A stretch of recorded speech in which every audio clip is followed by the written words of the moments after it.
అందరికీ నమస్కారం. ఇప్పుడు మనం మన దగ్గర డెలివరీ అయిన వాళ్ళు వాళ్ళ ఎక్స్పీరియన్స్ చెప్తారు. దాన్ని మనం మనసు పెట్టి వింటాము. ఈ డెలివరీ ఎక్స్పీరియన్స్ ఎందుకు మనకి అవసరం? మనలో ఉండే చాలా డౌట్స్, భయాలు, బాధలు తెలియకుండా తుడిచిపెట్టినట్టు వెళ్ళిపోతుంది. ఎన్ని బుక్స్ చదివినా మనకి ఇది దొరకదు. ఎందుకంటే ఇది ఆ బాటలే వాళ్ళు నడిచినారు. దాంట్లో వచ్చే లోటుపాటల్ని వాళ్ళు ఫేస్ చేశారు. దాని నుంచి దాటుకొని వచ్చారు. కాబట్టి ఆ మాటలకి, ఆ ఎక్స్పీరియన్స్కి ఆ పవర్ ఉంటుంది. మనం కూడా అది తెలుసుకునేటప్పుడు మనం కూడా అట్లా చేసుకోవచ్చు. ఇది వీలవుతుంది. ఎందుకంటే ఇప్పుడు ఉండే పరిస్థితిలో చాలాసార్లు గమనిస్తున్నాను, పక్కన వాళ్ళు భయం పెట్టేస్తున్నారు. వాళ్ళకి తెలుసో తెలీదో. ఎందుకంటే సమాజంలో ఇప్పుడు వచ్చిన ఒక ముఖ్యమైన మార్పు ఏంటంటే, ఎంత ఎక్కువ మనం భయపడితే అంత జాగ్రత్త మనం తీసుకుంటున్నాము. ఇది బయట, కానీ లోపల మన అవయవాలు, ముఖ్యంగా గర్భసంచి పనిచేసే తీరు ఎట్లా అంటే, మన ఆలోచన, మన ఫీలింగ్ ప్రకారంగానే మనం ఏం ఆలోచించకపోతే అది పట్టునది బాగా పనిచేసేస్తుంది. గర్భం రావడం కానీ, డెలివరీ అవ్వడం కానీ, ప్రెగ్నెన్సీ ప్రయాణం కానీ ఎప్పుడు మనం భయపడతాము, డౌట్ పడతాము. ఎప్పుడో ఒకసారైనా ఉండొచ్చు ఆ డౌట్, అప్పుడప్పుడు వచ్చిపోవచ్చు, అట్లనే ఉండిపోవచ్చు. ఇట్లా ఉన్నప్పుడు ఖచ్చితంగా ఆ ప్రెగ్నెన్సీ జర్నీ స్మూత్గా ఉండదు. ఏదో ఒక ప్రాబ్లం వస్తూనే ఉంటుంది. దానికి రీజన్ బయట వెతికి బయట చేసుకోవచ్చు. కానీ మనసులో ఉండే డౌట్ క్లియర్ అయినప్పుడు చాలా ఈజీగా ఆ ప్రాబ్లం రాదు. వచ్చితే సింపుల్ ట్రీట్మెంట్కి సరిపోతుంది.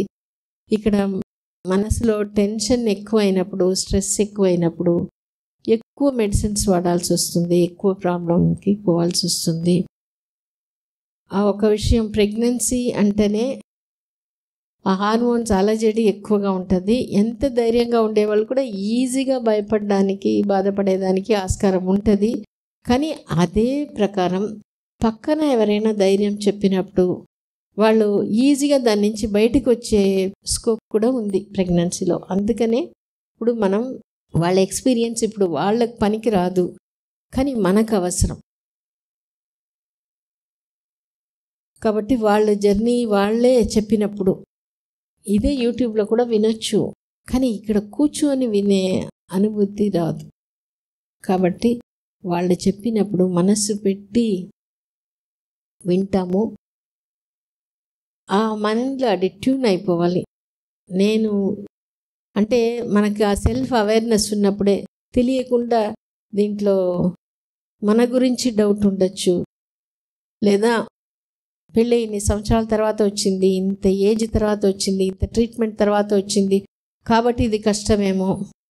ఇంకోటి, నేను డెలివరీ చేసుకోగలుగుతానేమో, నేను బిడ్డని సక్రమంగా పెంచుకోగలుగుతానే, లేదా నాకు హెల్ప్ ఎవరు సరిగ్గా లేదు. ఇటువంటి డౌట్స్ అన్నీ చాలామందికి ఉంటుంది.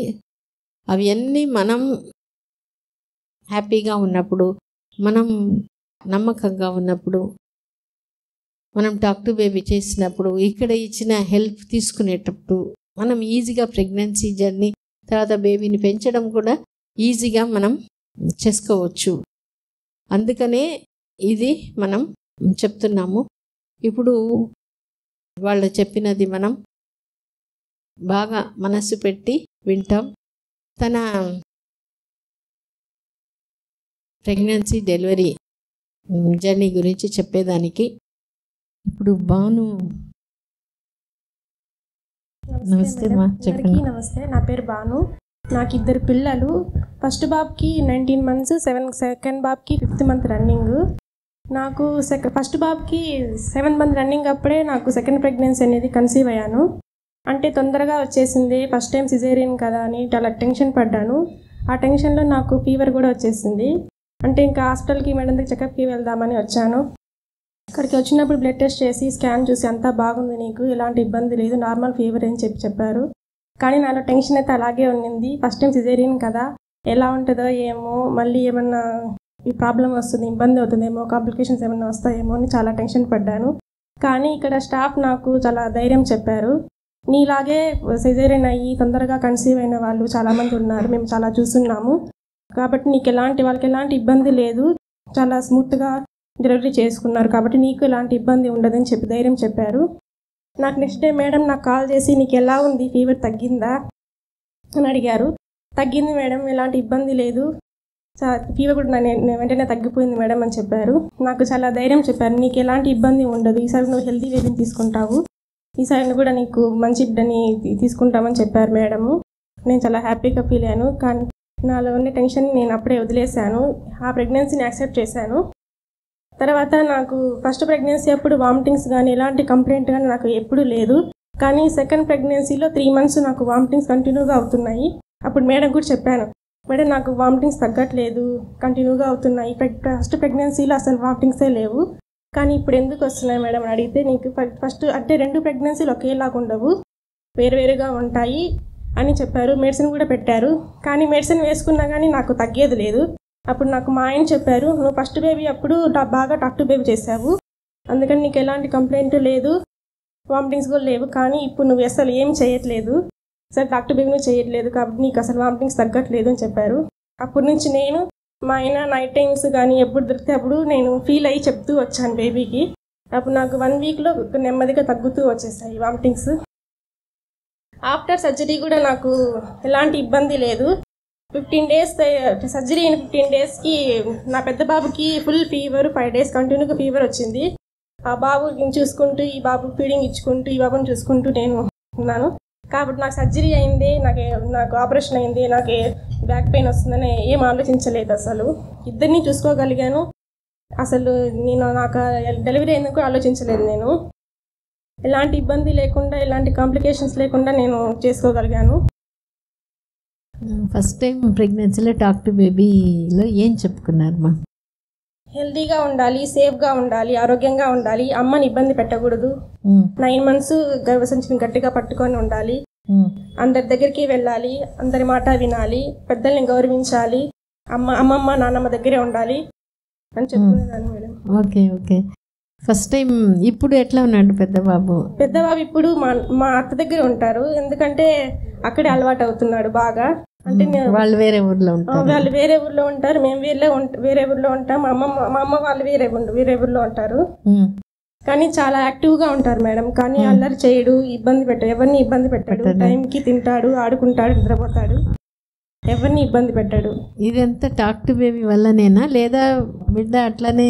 లేదు మేడం, నేను బాగా చెప్పుకున్నాను, మేమిద్దరమే ఉంటాము, నేను లేకపోయినా నువ్వు ఉండాలి, ఓకే ఓకే ఓకే, నాన్న లేకపోయినా నువ్వు ఉండాలి, అమ్మమ్మ దగ్గర నాన్నమ్మ దగ్గర ఆడుకుంటూ ఉండాలి, ఇబ్బంది పెట్టకూడదు వాళ్ళని. ఇప్పుడు వాళ్ళతో ఏమి ఇబ్బంది ఏం లేదు.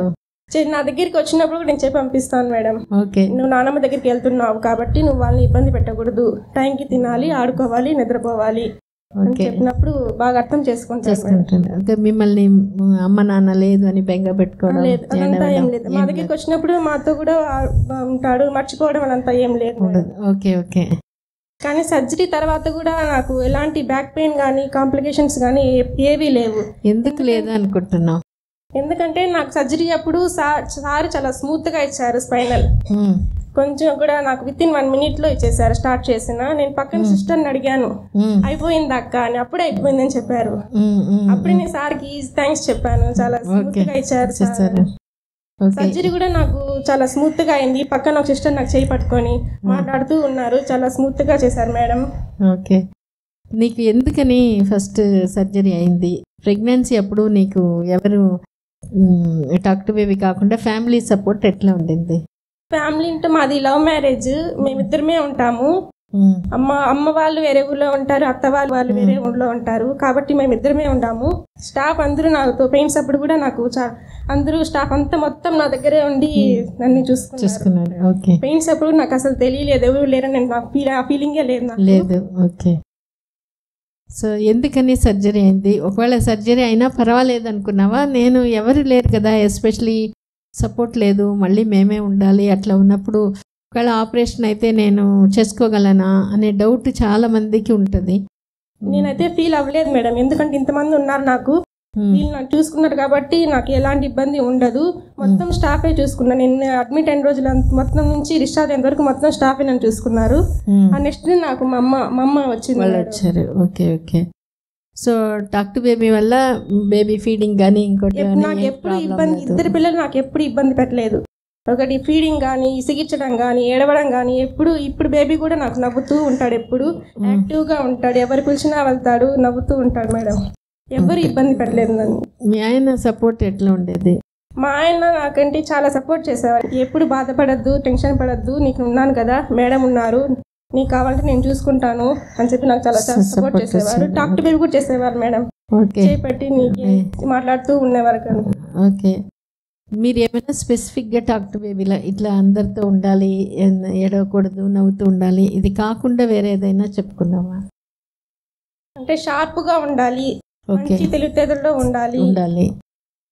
ఓకే. అది ఎట్లా అనిపిస్తుంది ఇట్లా తెలివితేటలతో షార్ప్గా ఉన్నట్టు? ఏమైనా నా పెద్ద బాబు ఏదైనా చెప్తే వెంటనే అది నెక్స్ట్ చేసేస్తాడు మేడం, చెప్పనవసరం లేదు, వెంటనే అది చేసేస్తాడు. Okay okay. చాలా షార్ప్గా ఉంటాడు మేడం. అంటే మనుషుల్ని గుర్తుపట్టడం కానీ చేస్తాడు మేడం.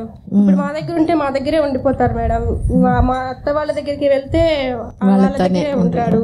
మమ్మల్ని గుర్తుపెట్టకూడదు, ఏడవడం కానీ అదంతా ఏం చేయడు మేడం. Okay okay. అంత చిన్న విషయం, చిన్న వయసులో బిడ్డలు అట్లా ఉండడం నాకు పెంచడం చాలా ఈజీగా పెంచాను. మా అమ్మ సపోర్ట్ తోనే నేను ఇద్దరిని పెంచగలిగాను. 20 days అక్కడ మా అత్త దగ్గర ఉంటాడు, 10 days నా దగ్గర ఉంటాడు. కానీ నేను ఎప్పుడు విసిగించుకోలేదు, నేను నాకు ఎలాంటి ఇబ్బంది లేకుండా నేను ఈజీగా పెంచాను. Okay okay. సో చాలా సంతోషం. ఇంకోటి, ఇప్పుడు నువ్వు సిజేరియన్ చూసి ఎందుకు భయపడలేదు, బాధపడలేదు? ఎందుకంటే వేరే వాళ్ళని చూసాను నేను, సిజేరియన్ ఆల్రెడీ సిజేరియన్ అయిన వాళ్ళని చూసాను కాబట్టి నేను బాధపడలేదు మేడం.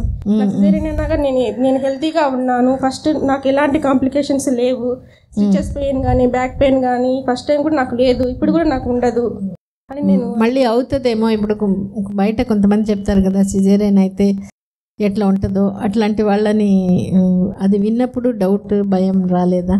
వాళ్ళు చెప్పినప్పుడు అడుగుతారు మేడం, నీకు ఏమైనా బ్యాక్ పెయిన్ ఉందా, ఏమైనా పెయిన్ గా ఉందా అని అడుగుతారు, నన్ను అడుగున్నారు కూడా. కానీ నాకు ఎలాంటి లేదు, కానీ వాళ్ళు చెప్పినాక నేను తీసుకోలేదు మేడం. తీసుకోలేదు. ఓకే.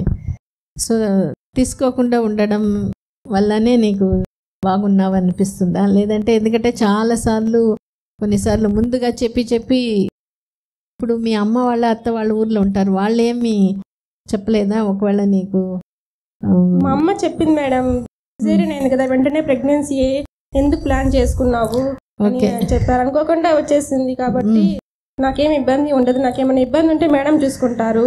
ఓకే.